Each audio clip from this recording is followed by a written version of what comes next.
কৃষ্ণ এতিয়া ব্ৰহ্মা শিৱকে প্ৰমুখ্য কৰি সমস্ত দেৱ দেৱতাই ভগৱন্ত কৃষ্ণক স্তুতি কৰিছে। স্তুতি কৰি কি বুলি কৈছে, হে প্ৰভু তুমি জগতৰ অন্তৰ্যামী, তুমিয়ে হলা ভগৱন্ত। জ্ঞানীসকলে কি কৰে, তোমাক হৃদয় কমলত চিন্তা কৰে। তুমি নিজে সৃষ্টিও কৰা, পালনো কৰা, সংহাৰো কৰা। এতিয়া আমাৰ এই কথাটোত অকণমান খেলি মেলি লাগি যায়। আমি সৃষ্টিকৰ্তা বুলি ক'লে ব্ৰহ্মাক বুজোঁ, পালনকৰ্তা মানে বিষ্ণুক বুজোঁ, সংহাৰকৰ্তা শিৱক বুজোঁ। তিনিজনক ভাগে ভাগে দায়িত্ব দিছে। যদিও তিনিজন নিমিত্ত, কিন্তু প্ৰক্ৰিয়াকে তেওঁৱে তিনিজন। এতিয়া ধৰি লওক এজন মানুহ, যেতিয়া তেওঁৰ আচল নামটো ধৰক নাৰায়ণ, নাৰায়ণ নামৰ মানুহ এজন আছে আপোনালোকৰ এই গাঁওখনত। তেওঁ জীৱিকা কি বোলে শিক্ষকতা কৰে। মাটি 2 বিঘামান আছে, ঘৰত খাবৰ কাৰণে নিজে খেতিও কৰে। সেই নাৰায়ণ নামৰ মানুহজনে যেতিয়া হালখন লৈ পথাৰত হাল বাবলৈ যাব, আঁতৰৰ পৰা মানুহবিলাকে কি বুলি ক'ব, পথাৰলৈ হালোৱা আহিলে দেই, আমাৰো যাব হ'ল।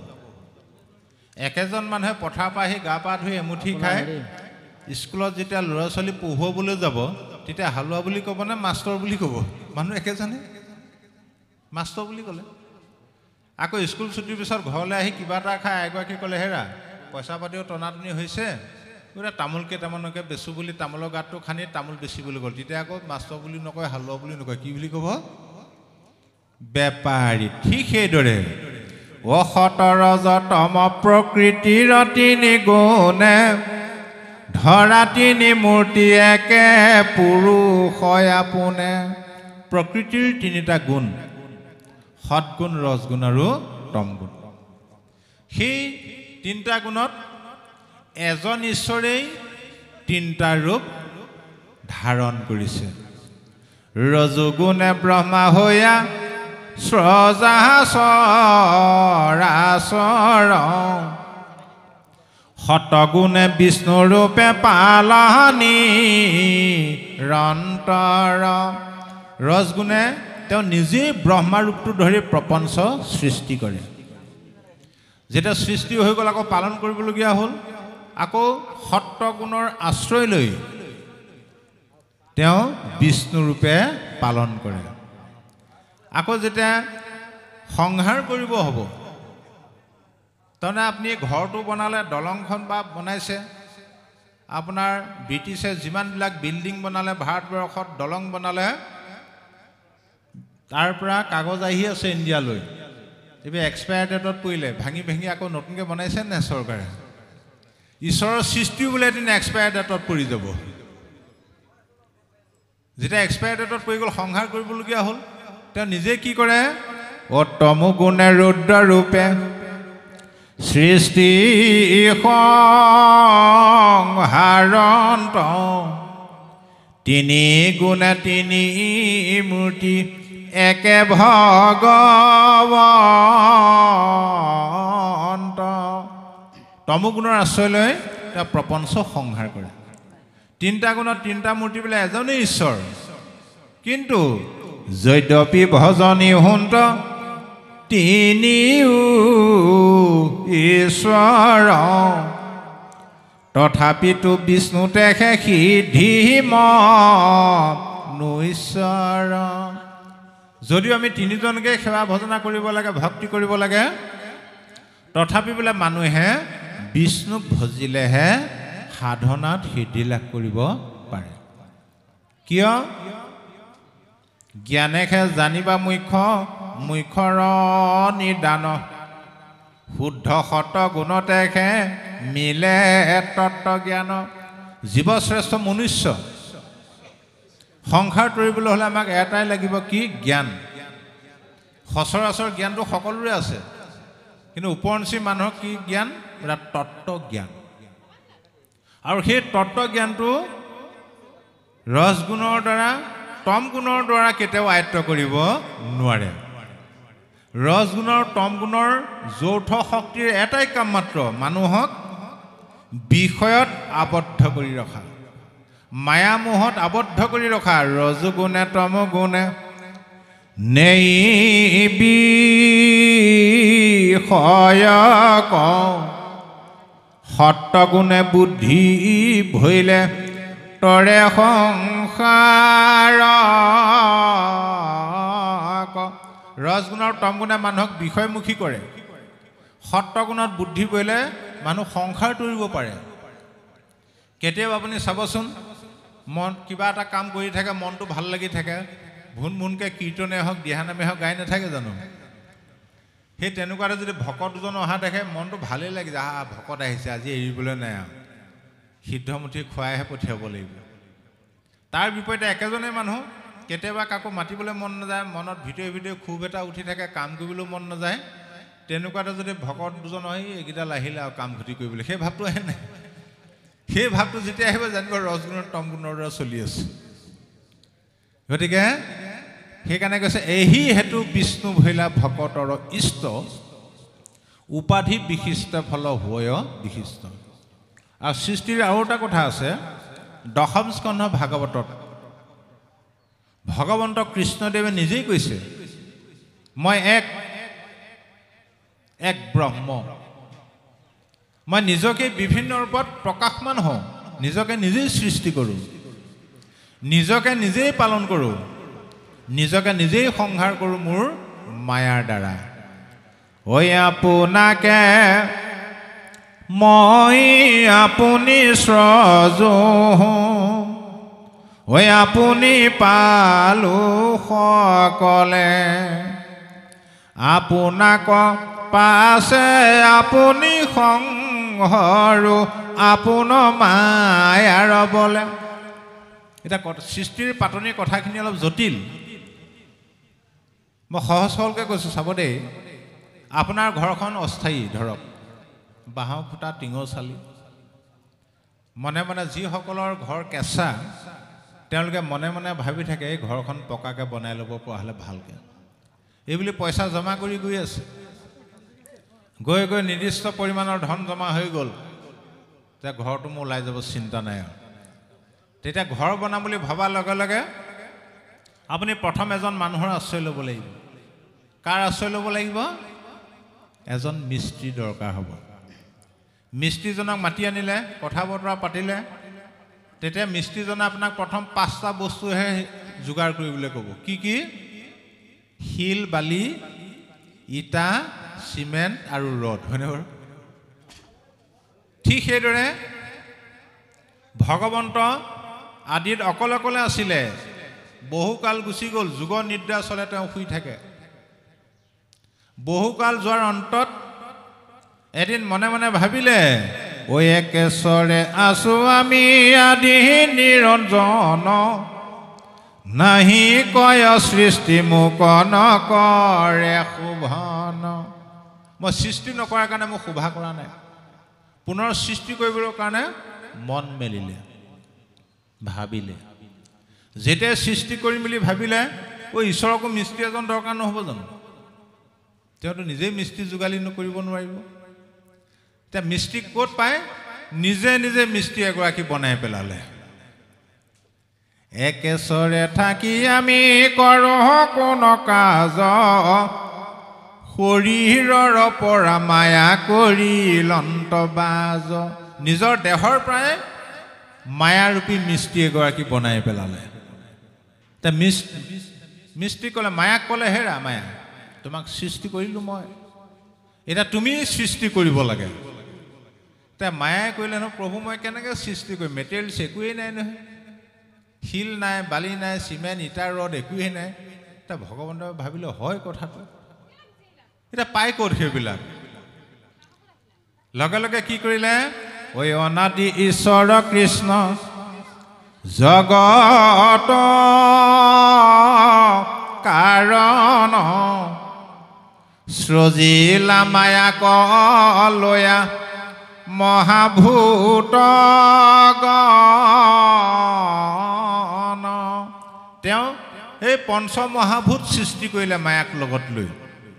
খেতি অপ তেজ মৰুত গুম, অৰ্থাৎ মাটি পানী জুই আকাশ আৰু বায়ু এই পঞ্চভূতৰ দ্বাৰা জীৱই বিষয় ভোগ কৰিবৰ কাৰণে জীৱৰ বিষয় ভোগ নিমিত্তে ঈশ্বৰ পঞ্চভূতে সৃজিলা বিবিধ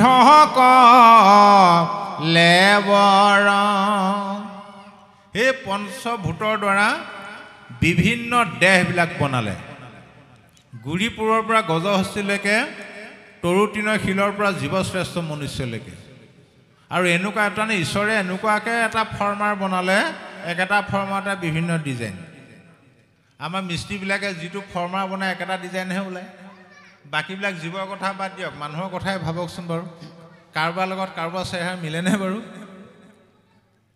সৃষ্টিৰ পাতনিৰ পৰা আজি তাৰিখলৈকে যিমান মানুহ আহিলে বা আছে কাৰো লগত কাৰো চেহেৰা নিমিলে আৰু যিমান আহিব কাৰো লগত কাৰো চেহেৰা নিমিলে আপুনি আইগৰাকীক লগত লৈ মিটিং এখনলৈ গ'ল সন্ধ্যা লাগিলে চাবিটো আছে আইগৰাকীৰ হাতত এতিয়া আইগৰাকী আকৌ 1000মান আইসকলৰ মাজত গৈ বহি আছে আপুনি বিচাৰি ফুৰিছে বিচাৰি বিচাৰি বিচাৰি বিচাৰি এইগৰাকীয়ে মোৰ মানুহগৰাকী বুলি উলিয়াব পাৰিব নহয় পাৰিবনে পাৰিব কেলে পাৰিলে আনৰ লগত চেহাটো নিমিলে যদি কেনেবাকৈ একে চেহা হৈ গ'লহেঁতেন কি হ'লহেঁতেন ভাবকচোন মই টনাটনি লাগিলেহেঁতেন ঈশ্বৰে তেতিয়াই চিন্তা কৰিলে মানুহে গণ্ডগোল কৰিব সেইকাৰণে চেহেৰা মিলাই নিদিওঁ এইফালে চকুকেইটা আছে বোলে চকু টিপটো নাই কাণ আছে নুশুনে নাকটো আছে উশাহ নিশাহ নাই মুখখন আছে কথাও ক'ব নোৱাৰে লৰাবই নোৱাৰে হাত ভৰি আছে লৰাব নোৱাৰে জ্বৰ হৈ আছে লগে লগে কি কৰিলে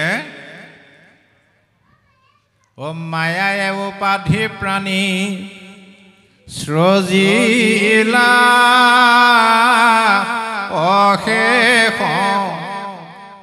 তাতে অন্তৰ্যামী ৰূপে হৈলন্ত প্ৰৱেশ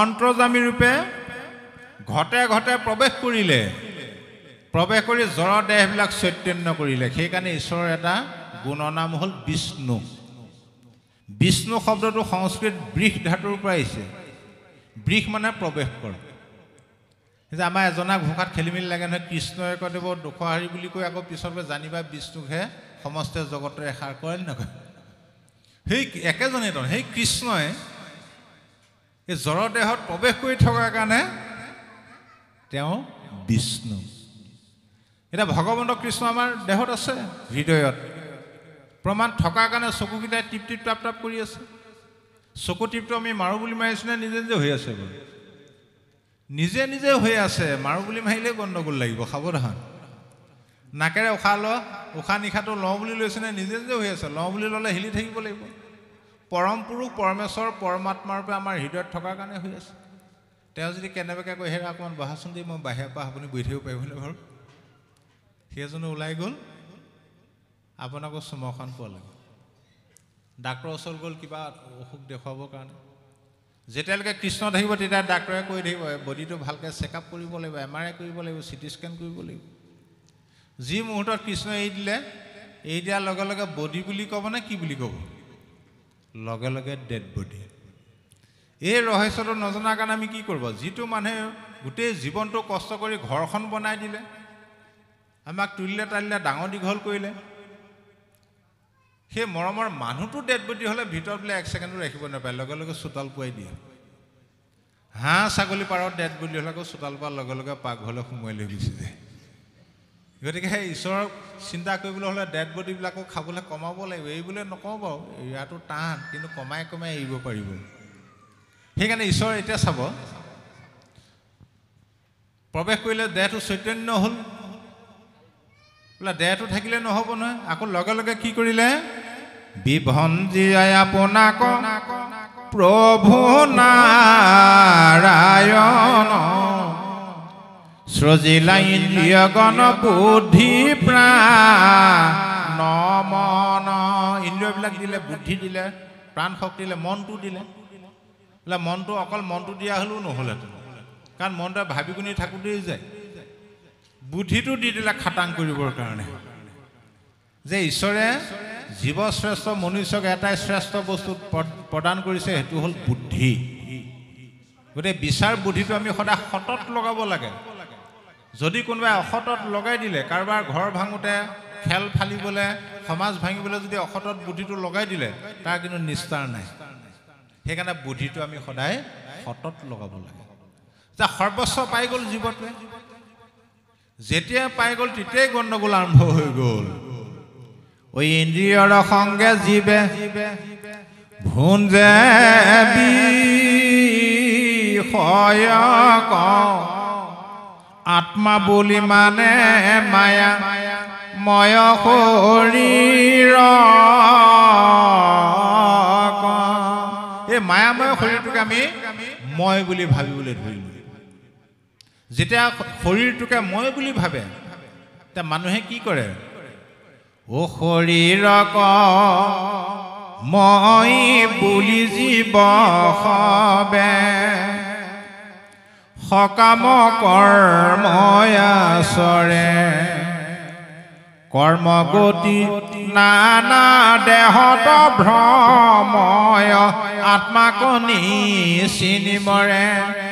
শৰীৰটোক মই বুলি ভবাৰ লগে লগে অকল আমাৰ দেহৰ চিন্তা, দেহৰ সুখ ভোগৰ চিন্তা, কেনেকৈ জুতি লগাই লগাই খাব লাগে, ধুনীয়া ধুনীয়া কাপোৰ কানি পিন্ধিব লাগে, গৰম হ'লে AC ৰুমত সোমাই থাকিব লাগে, আৰামটো লাগে, হয়নে? হয় লাহ বিলাহৰ জীৱন। ফলত কি হয়? আত্মাক নিচিনে। এতিয়া দেহটো মই হয়নে নহয়? বাস্তৱত চাব আপুনি। আপোনাৰ লগৰজনে ক'লে, হেৰিয়া আপোনাৰ ইমান আশা কৰিছিলে এপাক মাৰিব বুলি বিয়া এখনলৈ, আপুনি যাম বুলিও ভাবি আছিল, কেলৈ নাহিলে? বৰ আশা কৰি আছিল। আপুনি মানে কাপোৰ কানি ইস্ত্ৰি কৰি থৈ দিছিলে কাইলৈ বিয়ালৈ যাম বুলি। আগদিনা ৰাতিপুৱা আপোনাৰ দেহাটো বেয়া হ'ল কাৰণে, আপুনি অসুখ হোৱাৰ কাৰণে যাব নোৱাৰিলে। আপুনি কি বুলি ক'ব? যাম বুলি কাপোৰ কানি ধুই ইস্ত্ৰি কৰি মই সাজো।